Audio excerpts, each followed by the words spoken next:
entendió, sino hasta que concluye la historia. Cuando termina la historia, está reunido con sus hermanos y los hermanos vienen y lo abrazan y lo besan y dicen: ay, José, perdónanos por lo que hemos hecho. Ahora, José no justificó lo que ellos habían hecho, pero Dios tomó algo negativo y lo convirtió en positivo. Es más, José le dijo a sus hermanos: no lloren, porque Jehová me ha mandado a mí delante de vosotros a Egipto para preservar la simiente. Lo dice en Génesis el capítulo 45. Es decir, el propósito de la experiencia de José era hacer posible que viniera la simiente. Pero todas las experiencias de José llegan a ser un símbolo o una ilustración de la simiente cuando él viniera. Es decir, todas las experiencias de José iban a ser una ilustración de las experiencias por las cuales iba a pasar el Señor Jesucristo. Así como José llegó a ser el Salvador de su padre y sus hermanos, Jesús, por lo que padeció, llegó a ser el Salvador, no solamente de sus hermanos, sino que llegó a ser el Salvador de toda la raza humana. Quiero leerles un pasaje muy interesante que encontramos en uno de mis libros favoritos. He mencionado este libro antes.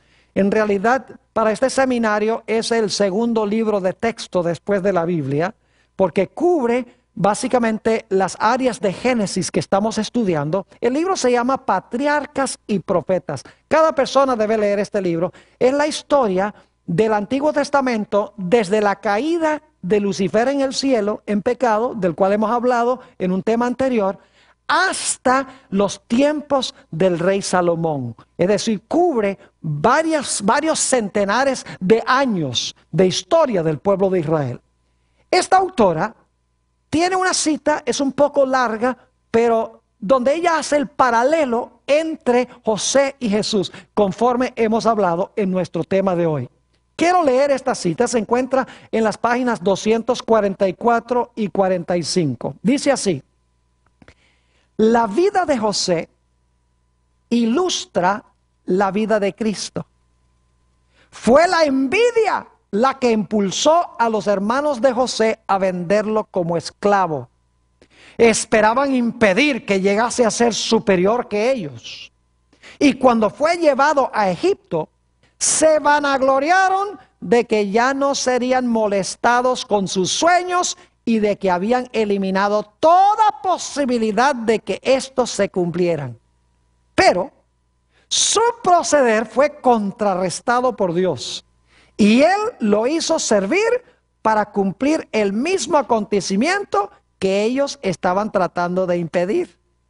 De la misma manera, los sacerdotes y dirigentes judíos sintieron celos de Cristo y temieron que desviaría de ellos la atención del pueblo.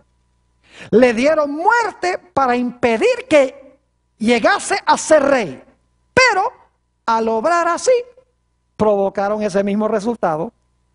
Mediante su servidumbre en Egipto, José se convirtió en el salvador de la familia de su padre.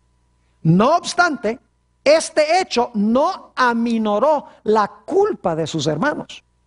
Asimismo, la crucifixión de Cristo por sus enemigos le hizo redentor de la humanidad, salvador de la raza perdida y soberano de todo el mundo.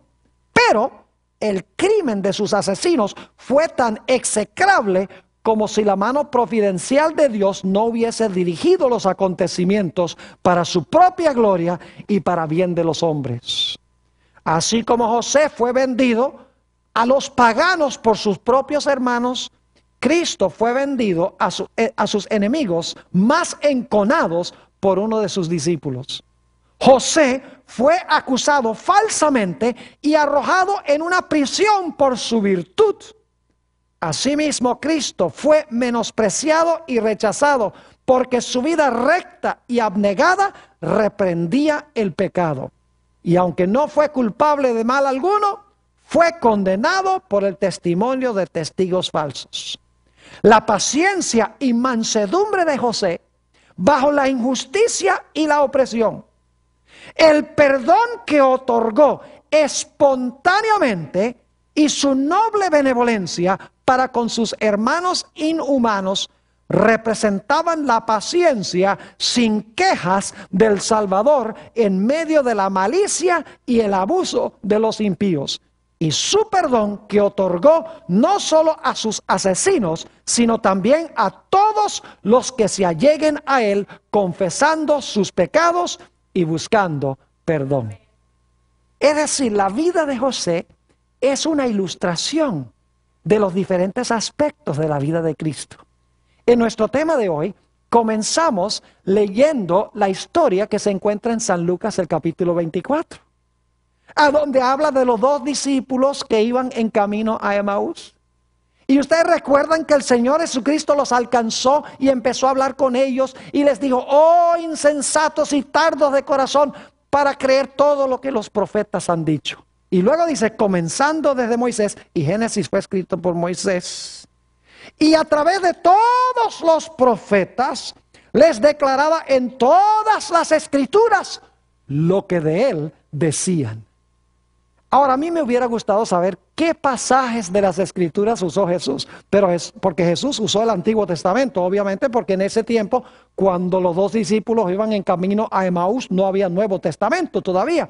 Así que Jesús dice que de Moisés y de todos los profetas y de las Escrituras y de los Salmos mostró todo lo que se hablaba de él. A veces me pregunto, ¿qué pasajes del Antiguo Testamento habrá usado el Señor Jesucristo?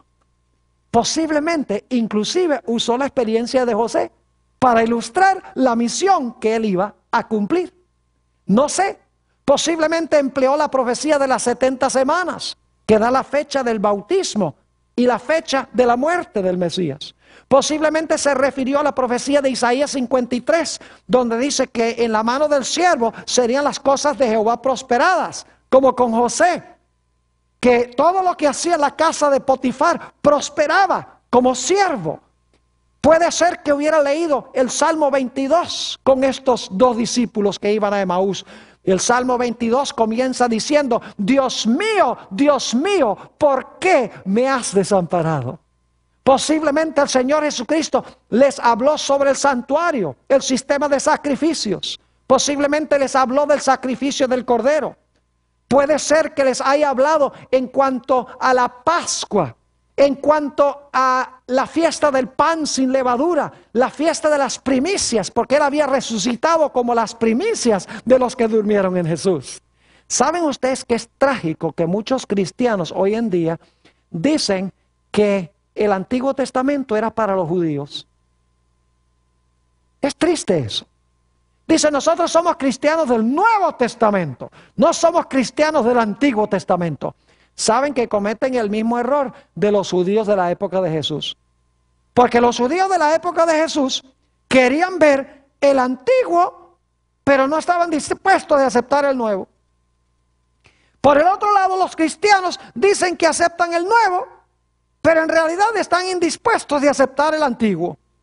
Es decir, tienen el mismo problema visto desde diferentes perspectivas. Mis queridos hermanos y amigos, la única diferencia entre el Antiguo Testamento y el Nuevo Testamento es que el Antiguo Testamento es una promesa en cuanto al Mesías que vendrá. Mientras que el Nuevo Testamento ya habla del cumplimiento de esas promesas que se hicieron en el Antiguo Testamento. Pero el centro de las Escrituras, el centro tanto del Antiguo como del Nuevo Testamento, no es más ni menos que Cristo Jesús. Como dice en San Lucas, comenzando desde Moisés y de todos los profetas, les declaraba en todas las Escrituras lo que de él decían. Ahora yo quiero referirme a un último texto antes de que terminemos nuestro estudio de hoy. El Señor Jesucristo en San Mateo 23 y el versículo 12 habló unas palabras muy sabias. San Mateo 23 y el versículo 12. Dijo Jesús esto: porque el que se enaltece será humillado, Y el que se humilla será ¿qué? Enaltecido. Otras versiones dicen, el que se humillare será exaltado. Y el que se exaltare será ¿qué? Humillado. La vida de José ilustra este versículo. Porque dice que José se humilló. Tomó la forma de siervo. Y por lo tanto, al final de la historia, dice que José fue ¿qué cosa? Exaltado, y sus hermanos vinieron y se inclinaron delante de él. Es decir, el que se humilla es ¿qué? Exaltado. Pero fíjense que la historia dice que el que se exalta será ¿qué? Humillado. ¿Recuerdan ustedes que hemos estudiado la historia de Lucifer? Ese ángel glorioso que se encontraba en la presencia de Dios junto al arca del pacto, que no estaba contento con su posición como querubín, sino que quería ocupar el lugar de Dios mismo. Y por lo tanto dice, ascenderé sobre las alturas y me sentaré a los lados del aquilón y seré semejante al Altísimo. Es decir, en vez de humillarse, ¿qué? Se exaltó. Y si ustedes leen Isaías 14 y el versículo 15, dice que como se exaltó, Dios dice, tú vas a ser echado abajo y vas a terminar en el hoyo. Porque el que se exalta será ¿qué? Humillado. Y el que se humilla será ¿qué? Será exaltado. Es una lección de la vida que nosotros tenemos que aprender. No hay algo más hermoso que estar dispuesto de ocupar humildemente la posición para la cual Dios nos ha llamado. No nos enaltezcamos. Cuadremos perfectamente con el plan de Dios. Seamos siervos. Y algún día Dios nos va a tomar y nos va a hacer reyes y sacerdotes. Porque hemos aprendido la ley del servicio. Ojalá sea esa nuestra experiencia.